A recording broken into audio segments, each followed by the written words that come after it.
दीपावली आने को है और ऐसे में दीपावली में दीप को बहुत महत्व दिया है। और मैं देखता हूं कि ये जो दीप है वह जो उसकी ज्योति है वो धर्म में, तंत्र में, यहाँ तक कि साहित्य में, काव्य में, सौंदर्य में, चित्र में उसको बहुत महत्व दिया गया है। तो इस दीप का प्रयोजन, और आप जैसे बुद्ध के वचन कि अपदीपो भवा, कुछ लोग उसको अत्यदीपो भवा भी कहते हैं, वहां भी दीप आ गया है। जैन धर्म में भी दीप आ गया है। जगह जगह चौखटों पर दीप रखने की परंपरा भारत में, यहाँ तक क्रिश्चियनिटी में भी हम लोग जाते हैं तो दीप तो नहीं, वहां कैंडल जलाया जाता। तो इस प्रयोजन को, इस अर्थ को आप किस ढंग से देखते हैं? थोड़ा इस पर कुछ प्रकाश।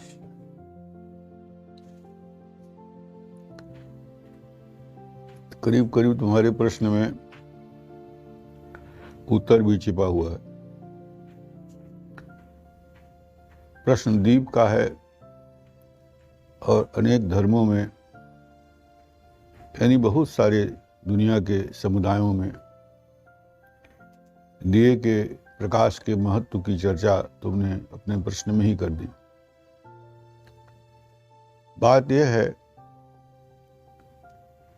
कि ये धरती जो है वो जीव प्रसू है और जीव के प्रसव के बाद चेतना का ही प्रकाश होता है। और जब तक कोई जीव किसी के गर्भ में रहता है या अंडे में रहता है, स्वेद में रहता है, बीज के रूप में रहता है, तब तक जीवन नहीं होता है। वो अंकुरण होता है, गर्भ के अंधकार से बाहर आता है। तो चेतना की स्वाभाविक गति है प्रकाश में जाना, बल्कि कहना चाहिए कि चेतना स्वयं में एक प्रकाश है। देह से प्राणों के प्रकाश के समाप्त हो जाने के बाद मृत्यु हो जाती है और इस प्रकाश की विशेषता है ऊपर उठने की। कभी दिए पर ध्यान दो तो मिट्टी का दिया हो, चाहे मिट्टी के प्रकर्ष सोने में, चांदी में है मिट्टी का ही प्रकर्ष, चांदी भी मिट्टी का ही प्रकर्ष है, उसका सर्वोत्तम रूप है। सोना भी उसी का प्रकर्ष है, हीरा भी तो आखिर पत्थर ही है, पत्थर भी एक तरह से जमीनी है। इसमें एक बाती होती है, साधन होता है, वो जीवन ही बाती है। उसमें स्नेह होता है, लगाव होता है, प्रेम होता है। और फिर उससे जब अग्नि का संबंध, अग्नि अर्थात प्राण, चेतना, ऊर्जा की जब भेंट होती है तो दिया जलता है। तो दिया जलाना केवल प्रकाश का उत्सव नहीं है, केवल दीपावली का उत्सव नहीं है। ये किसी भी प्रकार के अंधकार से, किसी भी प्रकार की मृत्यु से, किसी भी प्रकार के समापन से एक शुरुआत है, एक अंकुरण है। इस अर्थ में मनुष्य जब जीता है या प्राणी मात्र जो जीते हैं, एक तरह से वो दीपावली ही बनाते हैं, तो प्रकाश का उत्सव ही करते हैं। प्रकाश की खोज, तमसो मा ज्योतिर्गमय का जो वेद मंत्र है वो केवल अंधकार से प्रकाश की ओर जाना नहीं है, वो मृत्यु से जीवन की ओर जाना है। यानी जो मृत्यु की सुनिश्चितता है, जो विष है, उसी विष के बाद अमृत की ओर की यात्रा है। और हिंदुओं के पुराणों में जो सागर मंथन हुआ और इसमें अमृत अंत में मिला, तो पहले तो विष ही मिला था।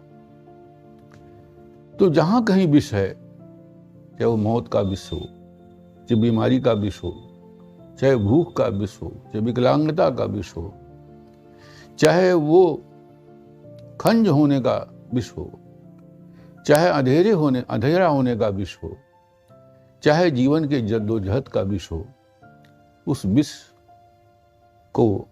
विष का समापन करके उसका अपने सामर्थ्य से, वो शिव का सामर्थ्य होने, संपूर्ण प्राणी जगत का जो सामर्थ्य है, वो सामर्थ्य उसको पीता है।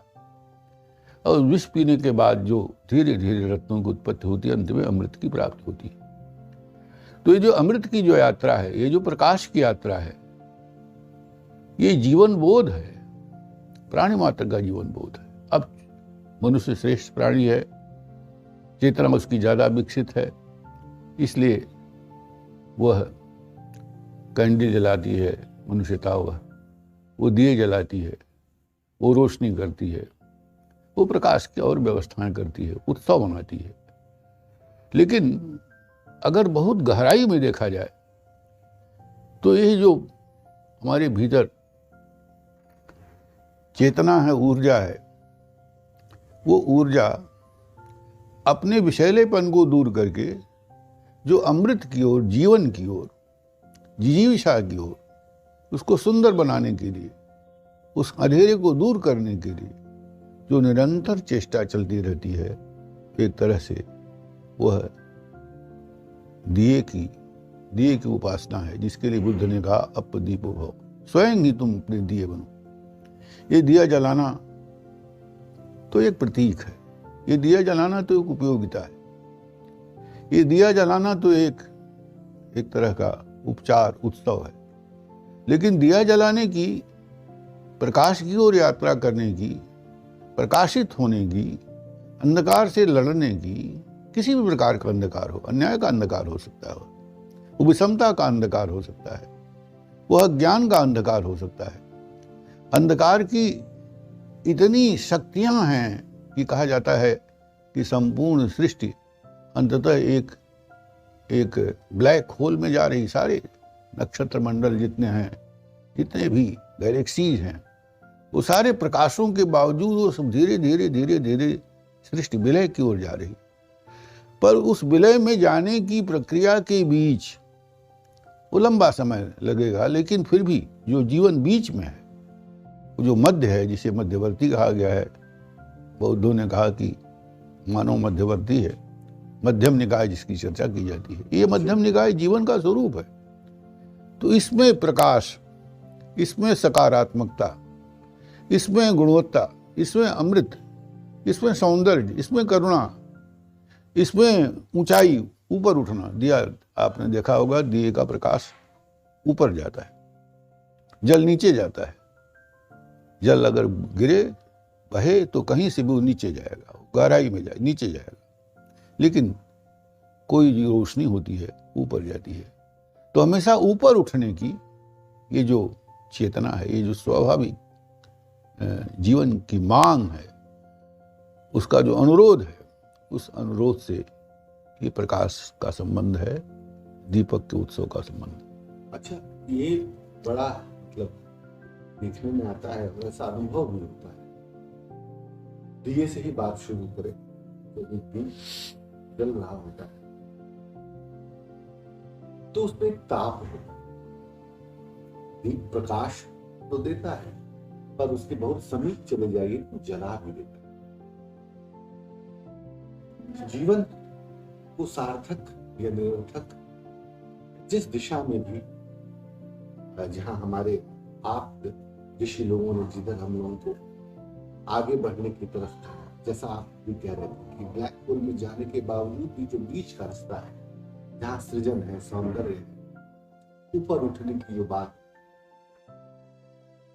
तो इस दिशा में जो व्यक्ति साधना के दृष्टिकोण से आगे बढ़ता है तो एक ताप पैदा उसके अंदर, तो वह ताप देखने में आता है कि वह दूसरों को भी जला, सामान्य लोग, उससे दूसरे लोग आहत होते हैं, अपने को भी वह जला रहा होता है कहीं ना कहीं।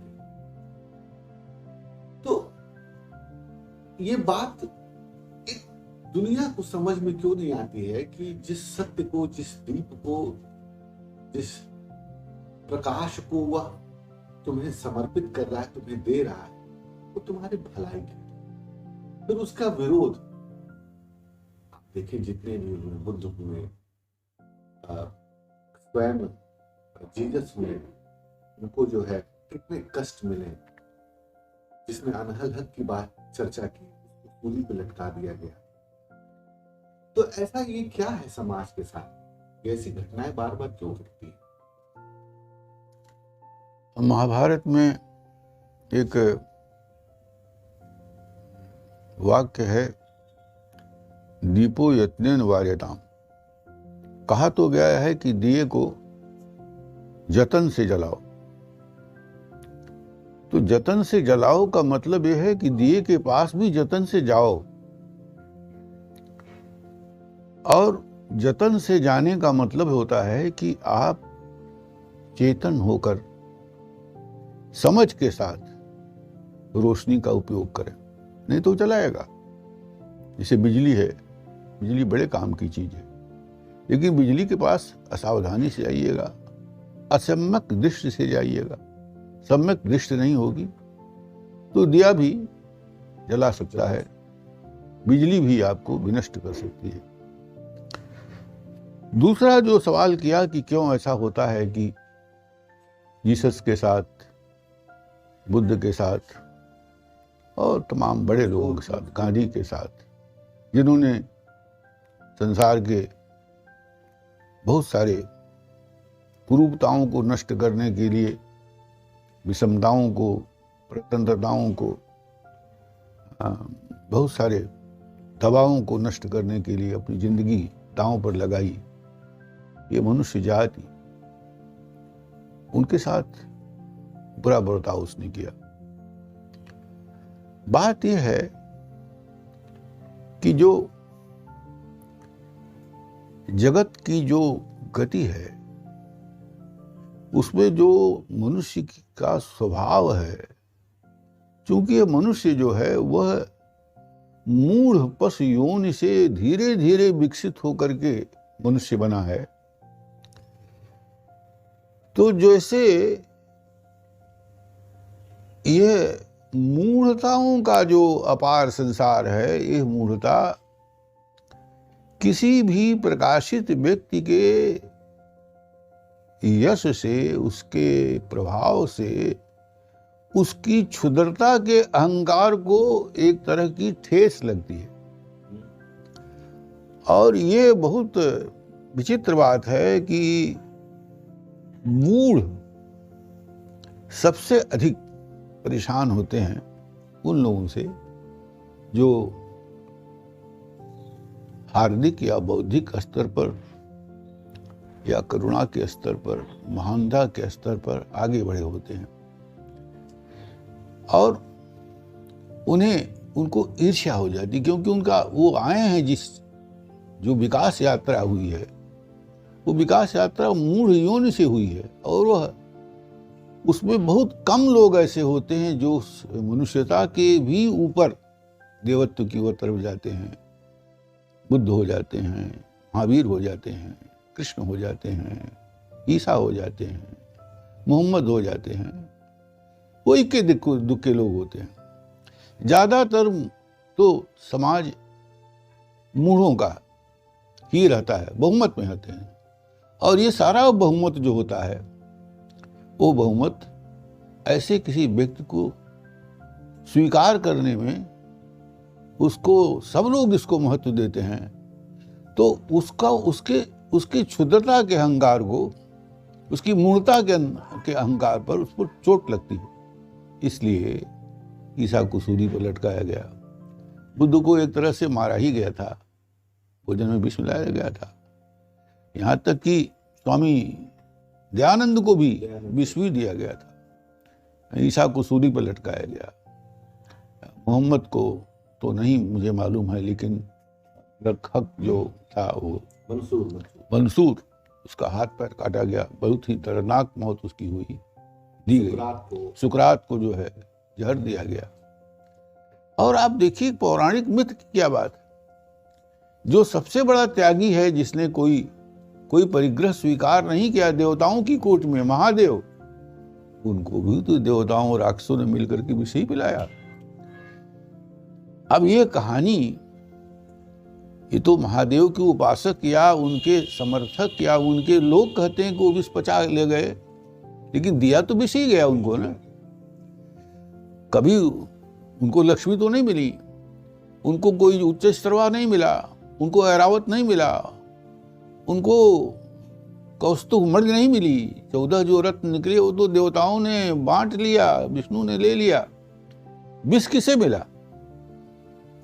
जो एकदम त्यागी था, उसे देवताओं ने भी विष ही दिया, उसके हिस्से में विष मिला।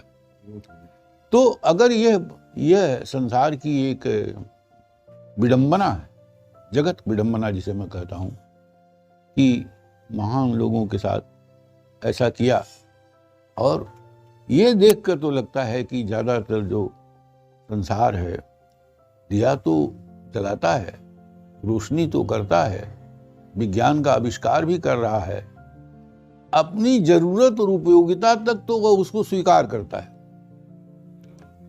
जहां उसके इतना परिग्रही है, इतना ज्यादा वह स्वार्थी है कि जहां उसके स्वार्थ पर बाधा आती है, वह महान से महान व्यक्ति की हत्या कर देता है। सबसे बड़ा उदाहरण तो गांधी का है।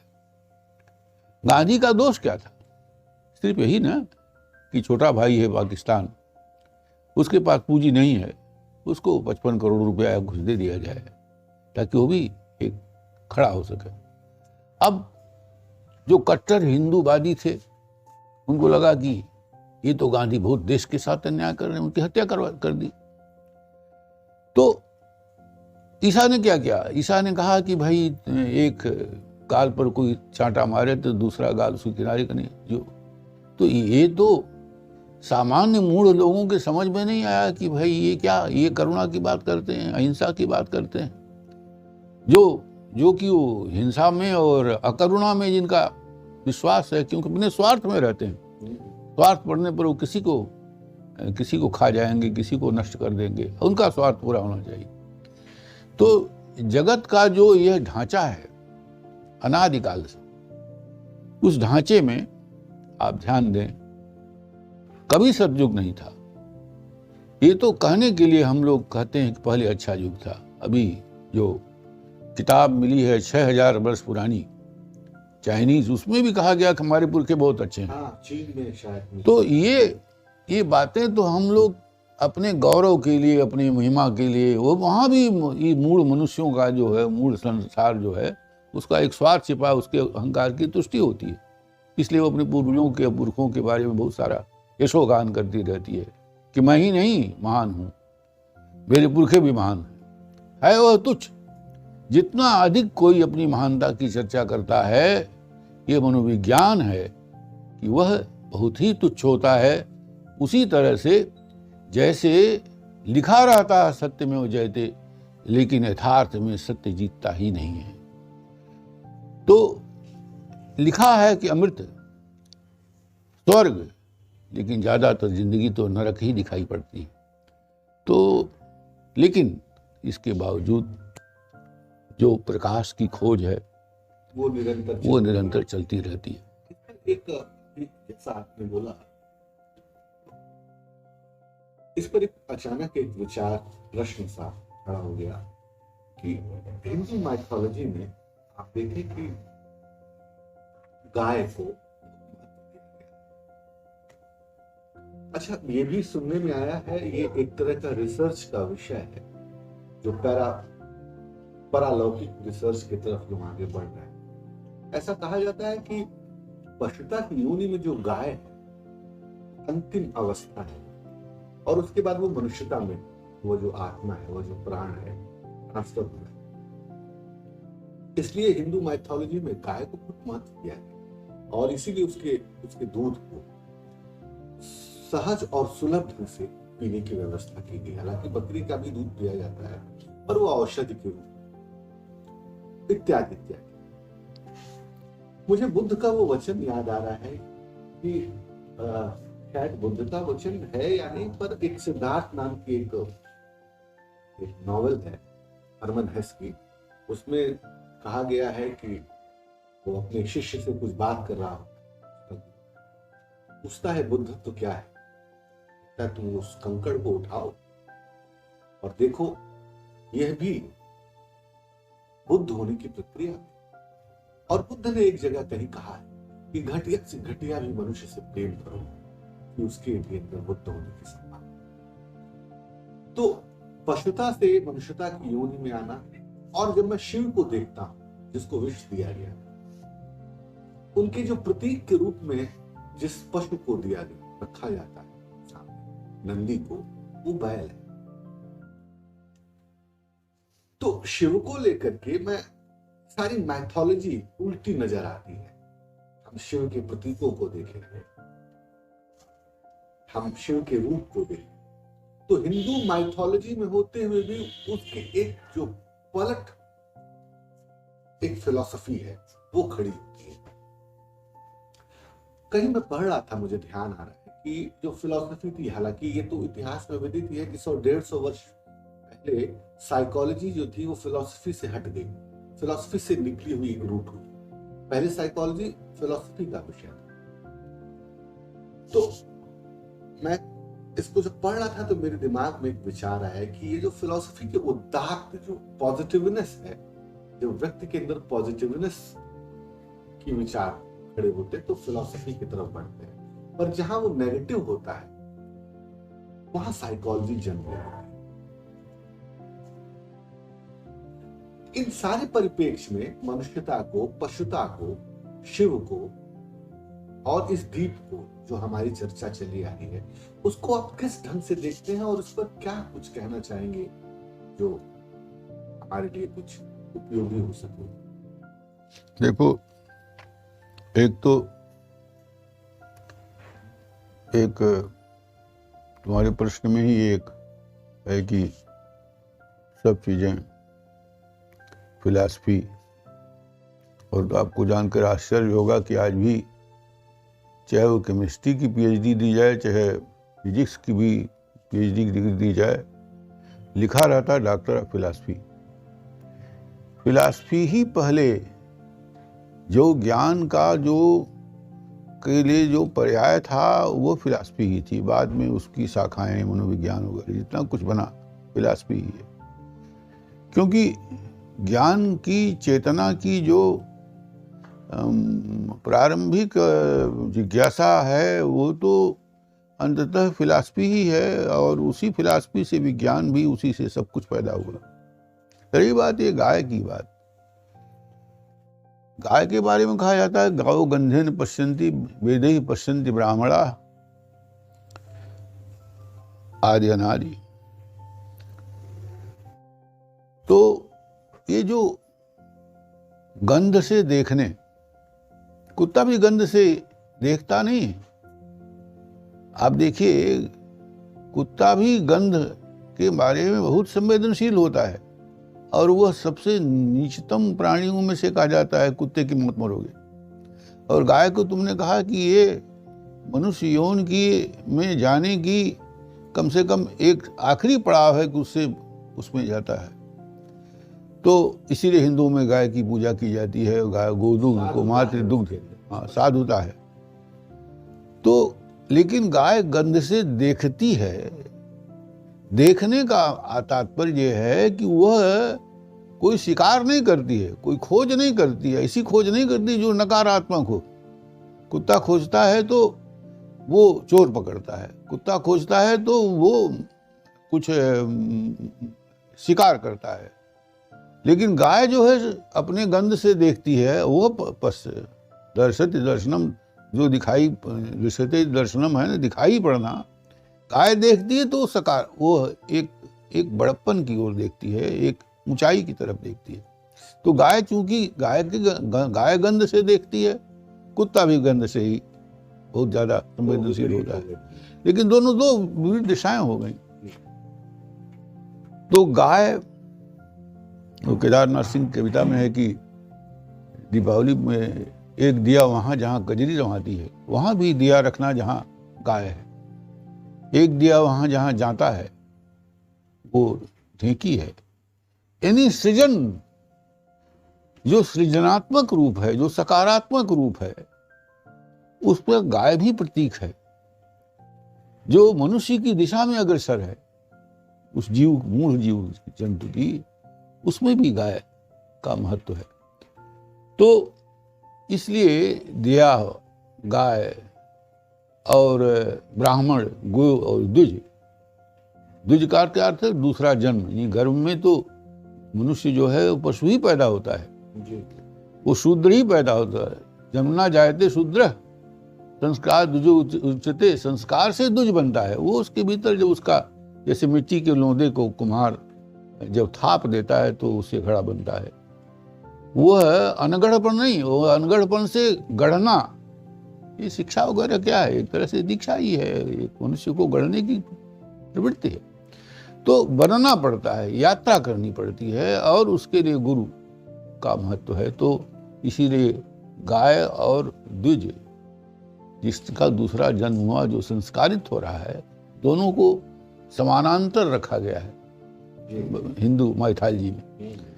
तो बात ये नहीं है कि क्या है, बात यह है कि क्या होना चाहिए।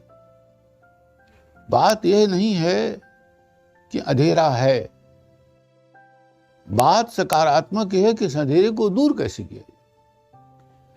तो जो है उसको कैसे बेहतर बनाया जाए, कैसे रमणीक बनाया जाए, कैसे अंधकार को दूर किया जाए। जो देह है, जड़ है, उसमें कैसे आत्मा की खोज की जाए, कैसे परम चैतन्य को पाया जाए। जो मूढ़ता है उसमें कैसे ज्ञान आए। जो है तो है, लेकिन उसमें जो होना चाहिए, it is important what to be, what should be. What is not important. जो है वो इम्पॉर्टेंट नहीं है। तो मनुष्यता की सारी साधना, सारे ज्ञान, सारा जो बौद्धिक स्वरूप है, जो उसकी जद्दोजहद है, दुनिया भर में जो खोज है, वो चाहे बाहर खोज रही तो विज्ञान है, अंदर खोज रही तो धर्म है। तो ये जो यात्रा है, ये जो प्रयत्न है, ये जो यत्न है, जिसके दीपो यत्न वाले दाम, दीपावली का प्रसंग चल रहा है, दिया जतन से जलाओ। तो वो गांव में कहते हैं, हमार गुली डंडा जतन से राख्यो। हर चीज जतन, कुल और कपड़ा कहा जाता है कि उसको जतन करना पड़ता है, उसकी रक्षा करनी पड़ती है। जो है साफ करना पड़ता है, और जो गंदा है उसको दूर करना पड़ता है। तो जो विष है, जैसे पारद है, उसको औषध में बदलना पड़ता है। जो राह है उसको बेहतर बनाना पड़ता है, तो वो खाने योग्य बनाना पड़ता है। जो खाद्य अनगढ़ रूप में है उसको खाने योग्य बनाया जाता है। तो जिंदगी जैसी भी है दुनिया में, जहां तक पहुंची है, उसको और कैसे सुंदर और कैसे अंधकार मुक्त बनाया जाए, इसी चेतना का विकास तो ही मनुष्यता का विकास है, और यही शिवत्व की प्राप्ति है।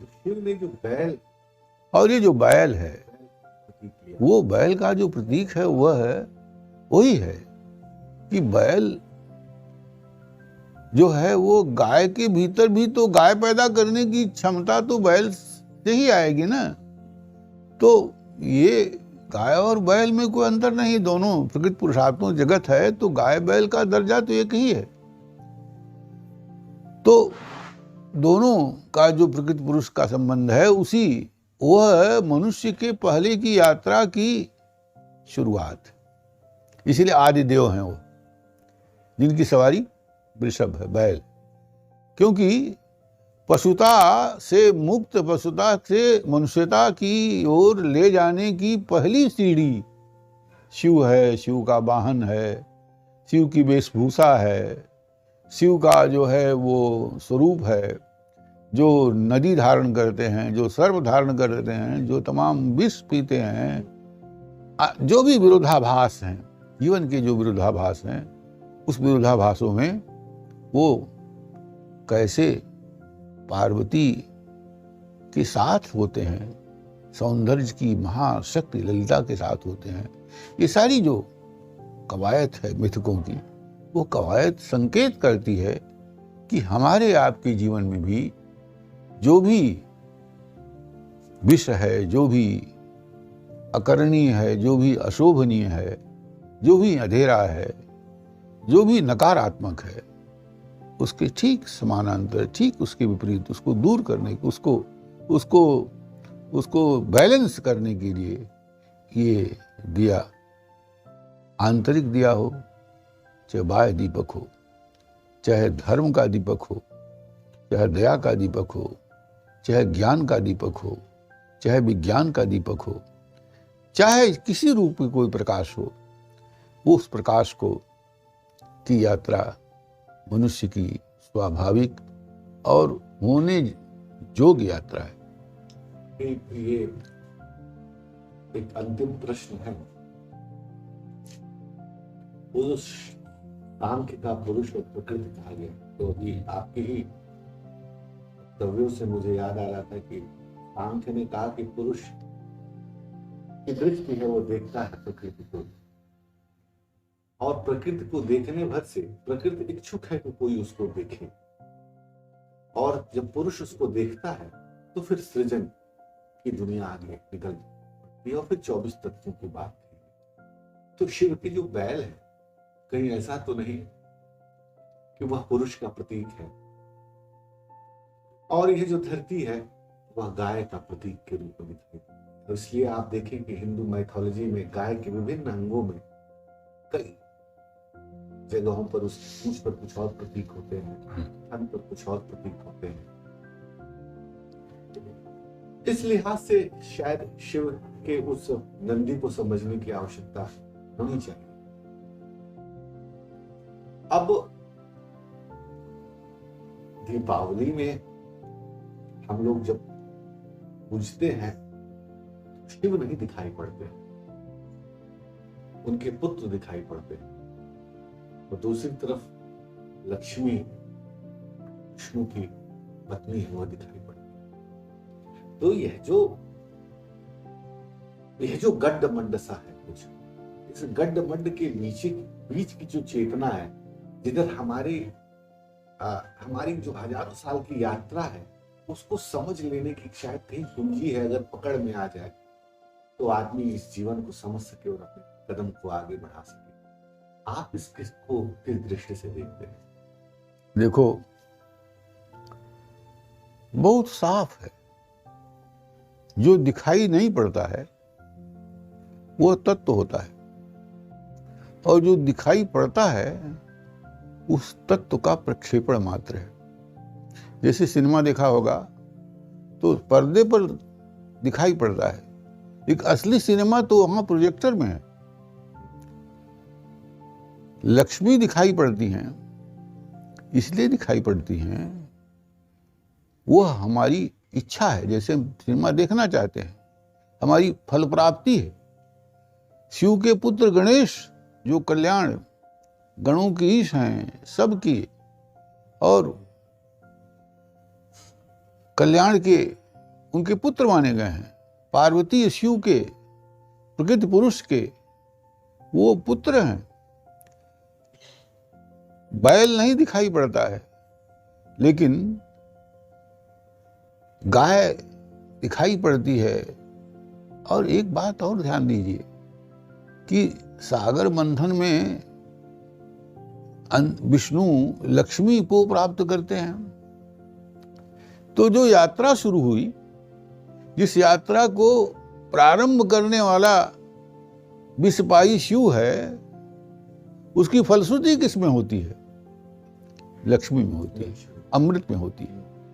तो हम जो दीपावली के अवसर पर लक्ष्मी की पूजा करते हैं, क्योंकि मनुष्य तो मूलतः एक परिग्रही और स्वार्थी प्राणी है, तो वो मूल प्रोजेक्टर जहां से जो बीज है उसकी नहीं, जैसे किसी बीज की हम जरूरत नहीं, हम तो फूल देखते हैं, तो दुनिया तो फूल देखेगी, फूल का सजावट करेगी, तो उससे जो लक्ष्मी है, इसलिए दीपावली के पीछे जो प्रोजेक्टर है, जिसने दीपावली दुनिया में पैदा की, वो किनारे हो गया। तो ये मनुष्य का स्वभाव है कि जो जन्मदाता है, जो आदि कारण होता है, उस आदि कारण की जगह पर वह जो फलश्रुति है, जो फल है, पकड़ लेता है। क्योंकि आदमी फल खाता है, वो तना नहीं पकड़ता है। वो तने में जल भी डालता है तो इसी उद्देश्य से डालता है कि इससे फल निकलेगा। तो ये जो मनुष्य के भीतर फल का स्वाद चखने की, पाने की, परिग्रह की जो वासना है, उस वासना ने, मेरा अनुमान है कि दीपावली के अवसर पर लक्ष्मी और विष्णु और गणेश की पूजा को ज़्यादा महत्व दिया, क्योंकि उसकी रुचि जड़ में नहीं है, जड़ से उत्पन्न वृक्ष से है, वृक्ष से उत्पन्न डाल से है, फूल से है, फल से है, क्योंकि तत्काल जो है उसको ही दिखाई पड़ता है। कुछ दीपावली में आप चाहेंगे 2 शब्द? अब दीपावली तो आज के समय में अगर देखा जाए तो 2 तरह की दीपावली है। हमारी कविता में आता है कि जो लोग लाखों का पटाखा फोड़ देते हैं, अमीर लोग, और एक तरफ जो है ये चिंता रहती है एक सामान्य व्यक्ति की कि दीपावली आ गई है तो पैसा कहाँ से जुटाएं, बच्चों के लिए बतासा और गट्टा कहाँ से लाएं, और दिया का तेल कहाँ से लाएं।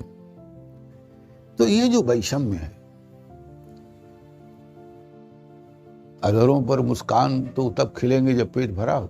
मेरी कविता में आता है, उजले दीप जले किसके सुंदर अधर कोर पर एक मुस्कान खिले। तो एक ऐसा कवि लिख रहा है जिसके लिए वो बुनियादी समस्याएं नहीं है, उसे अधरों की मुस्कान दिखाई पड़ रही है, दिए के रूप में, प्रकाश के रूप में दिखाई पड़ रही है।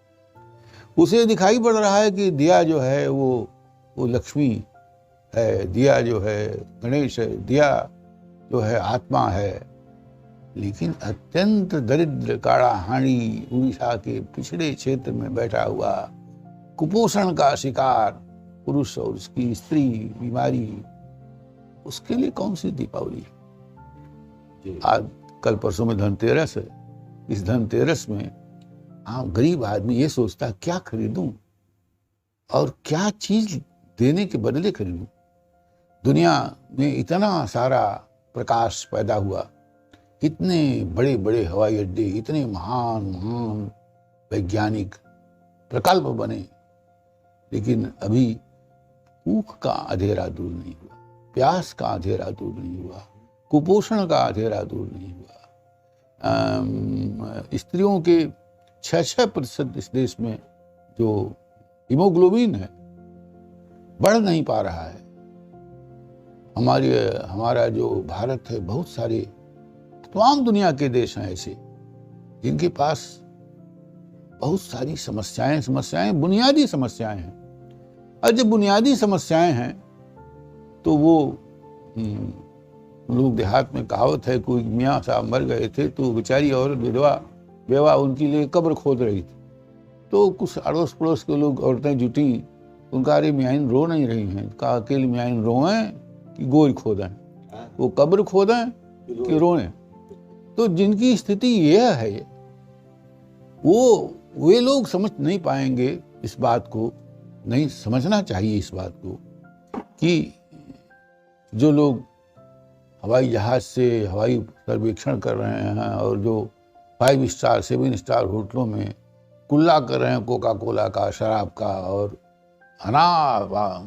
तनाव शनाब उनके पास पैसा है, बड़ी बड़ी गाड़ियों में चल रहे हैं, चमक दमक जिंदगी जी रहे हैं, और एक तरफ मनुष्यता जो है भूख के लिए और करा रही है, बीमारी की दवा नहीं करा पा रही है, तो ऐसे लोगों की दीपावली के बारे में क्या है? मेरा ध्यान तो उस पर जाता है।